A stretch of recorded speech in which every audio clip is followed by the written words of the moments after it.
टीना को जब पता चला कि उसके कंपनी के सिस्टम्स में वायरस आ चुका है तो उसने अब तक जो भी प्लान किया था उस प्लान को रोकने के लिए कह दिया, क्योंकि उसके एक्शन लेने से पहले ही उनके दुश्मनों ने एक्शन ले लिया था। 2 दिन बाद टीना कोमा से बाहर आई वाली न्यूज पूरे शहर में फैल गया। एक के बाद एक डायरेक्टर्स आ रहे थे उसे बधाई देने के लिए। शाम में जब भीड़ कम हुई तो टीना ने मायरा से कहकर उसकी लॉयर मिस्टर रस्तोगी से मिलने के लिए उन्हें हॉस्पिटल बुला लिया। जब मिस्टर रस्तोगी आए तो उन्होंने टीना से कहलवाकर सबको कमरे से बाहर भेज दिया। जब उस कमरे में सिर्फ 2 लोग बचे थे तो टीना ने लॉयर से पूछा, अंकल कोई इंपॉर्टेंट डॉक्यूमेंट दादू ने मेरे लिए छोड़ा है क्या? लॉयर ने अपने साथ लाए ब्रीफकेस में से कुछ पेपर्स निकाले, लेकिन टीना के हाथ में एक लिफाफा पकड़ा दिया। टीना उस लिफाफे को देख हैरान हो गई और कुछ पूछने वाली ही थी। मिस्टर रस्तोगी ने कहा, कुछ भी पूछने से पहले तुम उसे पढ़ लो। टीना ने उस सील्ड कवर में से एक चिट्ठी निकाली। उसकी हैंडराइटिंग से पता चल रहा था कि वह चिट्ठी उसके दादू ने लिखा है। टीना ने तुरंत पढ़ना शुरू किया और एकदम से खुश हो गई। टीना ने जब पूरा लेटर पढ़ लिया तो मिस्टर रस्तोगी ने टीना को नई वसीयत पकड़ा दी और कुछ इंपॉर्टेंट डॉक्यूमेंट्स पर उनके साइन ले ली। कुछ देर बाद जब पूरा काम खत्म हो गया तो मिस्टर रस्तोगी वहां से निकल गए। ऑफिस अहान संभाल रहा था और मायरा अकेली ही हॉस्पिटल के कॉरिडोर में थी। जैसे ही मिस्टर रस्तोगी निकल गए तो मायरा अंदर वार्ड में टीना के पास पहुंच गई। टीना बहुत खुश होते हुए अपनी जगह से उठकर मायरा को गले लगा लिया।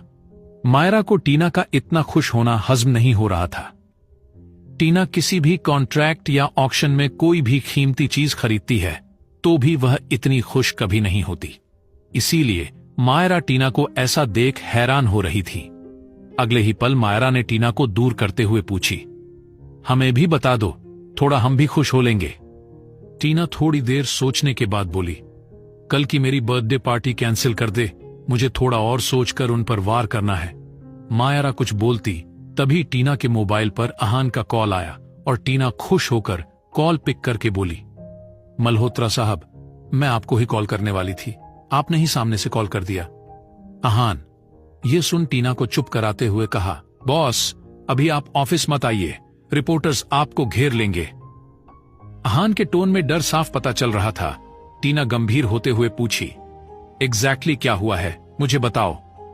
अहान धीमी आवाज में कहा, कंस्ट्रक्शन साइट पर हादसा हो गया, आप हो सके तो हॉस्पिटल में ही रुक जाए।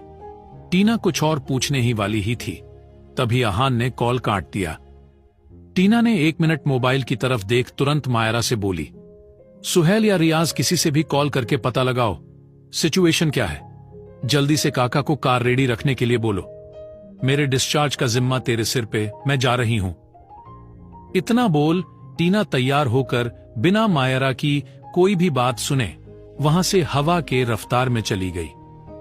मायरा पहले सुहेल को कॉल किया और बाद में रियाज को, पर जब दोनों ही कॉल पिक नहीं किए तब उसने सीधा उस कंस्ट्रक्शन साइट के मैनेजर को कॉल किया। मैनेजर ने तुरंत कॉल पिक करके कहा, मैडम यहां का पूरा स्टाफ धरने पर बैठ गया है।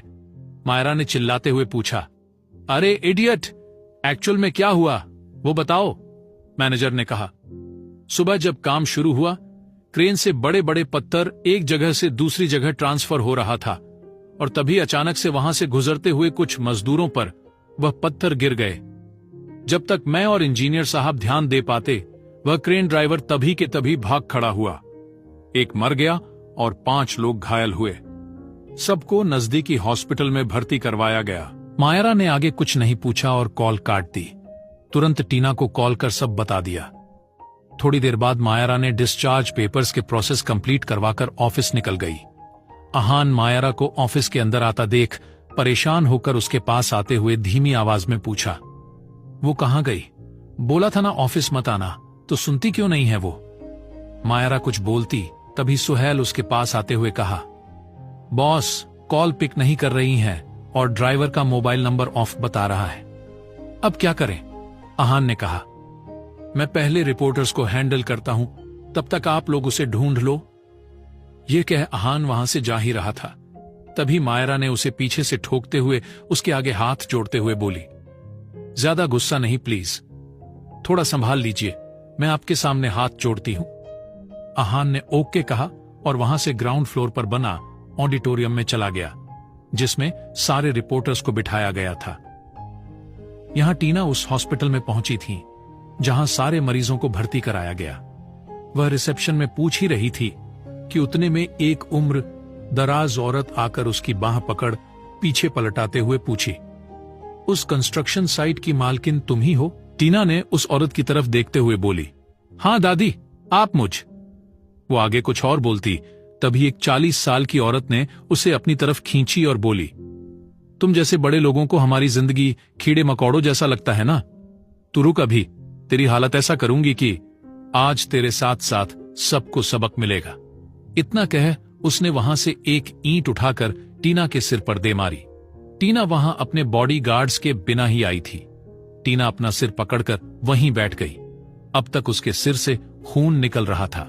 तभी टीना के पास खड़ी बूढ़ी औरत ने उस मध्यम वर्गीय औरत के ऊपर चिल्लाने लगी, लेकिन उस औरत ने बिना उसके बातों पर ध्यान दिए अपने मुंह पर दोनों हाथ रख रोते हुए बोली, ये क्या हो गया?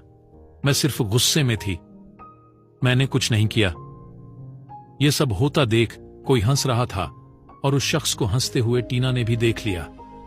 अब तक डॉक्टर्स ने टीना को इमरजेंसी वार्ड में ले जाकर उसकी पट्टी करने लगे। ऑफिस में आहान उस ऑडिटोरियम में पहुंचते ही सारे रिपोर्टर्स उसके इर्द गिर्द घेरा बनाकर खड़े हो गए और अपने सवालों के तीर उस पर छोड़ने लगे। आहान ने उनके सवालों पर ज्यादा ध्यान नहीं दिया और अपने स्वभाव के विपरीत उनसे हाथ जोड़कर विनम्रता से कहा, दोस्तों, आप पहले अपने जगह पर बैठ जाएं और फिर अपने सवाल पूछिए। मैं आपके सारे सवाल के जवाब दिए बिना यहां से नहीं जाऊंगा। अब सारे रिपोर्टर्स बैठ गए और उनमें से एक लड़की ने पूछा, हमने सुना है कि आपके कंस्ट्रक्शन साइट पर बड़े पत्थर क्रेन से फिसलकर नीचे कुछ मजदूरों पर गिर गए, जिसकी वजह से एक आदमी मर गया और 5 लोग घायल हो गए हैं। क्या यह सच है? आहान इसका कोई जवाब दे पाता इससे पहले ही एक आदमी ने उसी सवाल को कंटिन्यू करते हुए पूछा, हां, कहा जा रहा है कि उस क्रेन के लिंक्स ढीले हैं, जिसके बारे में क्रेन ड्राइवर ने पहले ही आपको इत्तेला कर चुका था। आहान ने एक छोटी सी स्माइल दी और बोला, ऐसा लग रहा है कि हमसे ज्यादा आपके पास इंफॉर्मेशन है। अब उस आदमी की तरफ देख बोला, यह हादसा होते हुए शायद आपने देखा है। अगर ऐसा है तो थोड़ी देर रुक जाए, हमने पुलिस स्टेशन में कॉल कर दिया है, वह लोग आते ही होंगे। आप गवाह बनकर सब कुछ पुलिस वालों को अपना बयान दे दीजिए। वह आदमी चुप हो गया और इधर उधर देखने लगा और तभी आहान ने फिर से कहा, आपका मजाक उड़ाना मेरा काम नहीं। हम भी सच जानने की कोशिश कर रहे हैं। आप हमारे काम में दखल अंदाजी मत कीजिए और थोड़ा समय दीजिए ताकि हम आप लोगों को सच्चाई से रूबरू करा सकें। अब तक ग्लास डोर के बाहर रियाज पहुंचा। उसके चेहरे पर परेशानी साफ झलक रही थी। आहान हाथ दिखाकर उसे वहीं रुकने के लिए कहा और रिपोर्टर्स की तरफ देख बोला, यह प्रोजेक्ट हमारे कंपनी के लिए भी इंपॉर्टेंट है, तो आप ही बताइए कि हमारी बॉस खुद के पैर पर खिलाड़ी क्यों मारेंगे। आप सब लोगों को धन्यवाद। आप लोगों के लिए लंच का प्रबंध किया गया है, तो आप उसमें व्यस्त हो जाएं। यह कह आहान बाहर रियाज के पास पहुंच गया। रियाज ने उसे हॉस्पिटल वाली बात बताई तो आहान टेंशन में आ गया और तुरंत उसके साथ हॉस्पिटल के लिए निकल गया। आहान ने रियाज को कंस्ट्रक्शन साइट पर छोड़ा ताकि वह विहान को संभाल सके और खुद टीना के पास चला गया। हॉस्पिटल के अंदर जाते ही उसने रिसेप्शन से वार्ड नंबर पता करके अंदर गया तो देखा टीना के सामने वही बुजुर्ग औरत और दूसरी औरत जिसने टीना पर हमला किया था खड़े थे। दूसरी औरत टीना से कहा, हमें माफ कर दीजिए, हम आपके साथ ऐसी बदसलूकी नहीं करना चाहते, लेकिन पता नहीं कैसे हम उस वक्त गुस्से में थे। ये कह वह रोने लगी तो उस बूढ़ी औरत ने समझाया, अगर बेटिया को हम लोगों की फिक्र नहीं होती तो क्या हमें ढूंढते हुए यहां आती? तू भी मूर्ख मत बन। टीना ने कहा, आप लोगों के परिवार के साथ यह हादसा हुआ, मुझे बहुत दुख है। मैं आप लोगों से वादा करती हूं आपके गुनहगार को पकड़कर आपके सामने खड़ा करूंगी। आहान अब तक टीना के पास आकर बैठ चुका था।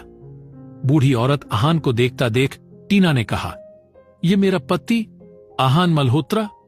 बूढ़ी औरत ने उन दोनों की बलाइयां लेते हुए बोली, दोनों शिव पार्वती की जोड़ी है, झुक झुक जियो। अगर अभी तक बच्चे नहीं हुए हों तो अगली बार मुझसे बच्चे के साथ मिलना। भगवान खुश रखें तुम दोनों को। कह बूढ़ी औरत दूसरी औरत को लेकर वहां से चली गई। लेकिन आहान अब तक टीना के दिए हुए सदमे से बाहर नहीं निकला। वह एकटक टीना को घूरे जा रहा था। तभी टीना ने उसके हाथों को अपने हाथों में लेकर अपने सामने बेड पर बिठाते हुए पैशनेटली किस करने लगी। वहीं आहान को कुछ समझ नहीं आ रहा था। थोड़ी देर बाद जब टीना ने आहान को छोड़ा तो वह अभी भी टीना को ही असमंजस में देख रहा था। टीना ने हल्के हाथ से आहान के गाल पर मारा और अपने बाहों को उसके गले में डालकर उसके कान में धीमी आवाज में पूछी, मुझसे शादी करोगे? आहान मन ही मन खुश हो रहा था, लेकिन तभी वह उसके हाथों को पकड़ उसे दूर करते हुए पूछा, जब मैंने यह प्रस्ताव रखा तो तुमने तो मुझे मना कर दिया और अब तुम ही मुझसे पूछ रही हो नहीं करनी है तुमसे शादी? यह बातें करते हुए आहान ने मुंह फुला लिया और अपनी जगह से उठकर खिड़की के पास चला गया। टीना ने भी उसके हाव भाव जानते हुए अपने हाथों को अपने सीने पर बांधकर टशन में बोली, ठीक है तो फिर मैं किसी और को ढूंढ लूंगी। इतना कह टीना अपनी जगह से उठकर आहान की तरफ पीटकर अपने सीने पर हाथ बांधकर खड़ी हो गई। आहान यह सुन गुस्सा हो गया और टीना के पास आ गया। पीछे से उसका बाजू पकड़ अपनी तरफ घुमाते हुए गुस्से में बोला, मैं तो सिर्फ तुमसे रूठ गया था और सोचा कि तुम मुझे मनाओगे, लेकिन तुम तो। अच्छा अब समझ आया, तुमने पहले मुझे रिझाया और अब किसी और के बाहों में जाने के बारे में सोच रही हो। इसीलिए तुम्हें कोई फर्क नहीं पड़ रहा है ना मेरे गुस्से होने से या रूठने से। टीना को भी गुस्सा आ गया और आहान के गाल पर जोर से चाटा लगाकर अगले ही पल उसे गले लगाकर बोली, जिंदगी में कभी यह मत कहना, मैं सिर्फ आपके साथ ही रहना चाहती हूं। यह सुन आहान उसे बेतहाशा चूमने लगा। टीना ने उसे चिमटी काटी और कहा, हॉस्पिटल में खड़े हैं हम। आहान अब एक्साइट होते हुए पूछा, कब और कैसे करेंगे शादी? टीना ने उसके कान के पास अपनी होठों को ले जाते हुए धीमी आवाज में बोली, चुप करो, किसी ने सुन लिया तो। टीना यह कह आहान की कान काट ली और उससे दूर होते हुए बोली, मुझ पर विश्वास है ना आपको? Just wait, it's a surprise for you. Aahan ने पूछा, अभी जो प्रॉब्लम है उसका क्या करें? टीना ने कहा, मेरे पास उसका सॉल्यूशन है। उन सब बातों को छोड़ो और मेरा एक काम करो, किसी को कानों कान खबर नहीं होनी चाहिए। आहान ने पूछा, ऐसा क्या काम है? टीना ने अपने ड्रेस के पॉकेट से एक पेपर निकालते हुए बोली, रागिनी मल्होत्रा, यह औरत मर चुकी है। इस पेपर में उनके सारे डिटेल्स हैं। आपको उनके घर वालों को ढूंढना है, जल्द से जल्द। आहान वह पेपर खोलकर देखते ही हैरान हो गया और टीना से पूछा, मुझे उस औरत के घर वालों से काम है और मैं उन लोगों से हमारी शादी से पहले ही मिलना चाहती हूं। क्या टीना आहान से शादी करेगी? नई वसीयत में ऐसा क्या लिखा था जिसकी वजह से टीना इतनी खुश हो गई? आहान पेपर देख हैरान क्यों हो गया? जानने के लिए सुनते रहिए।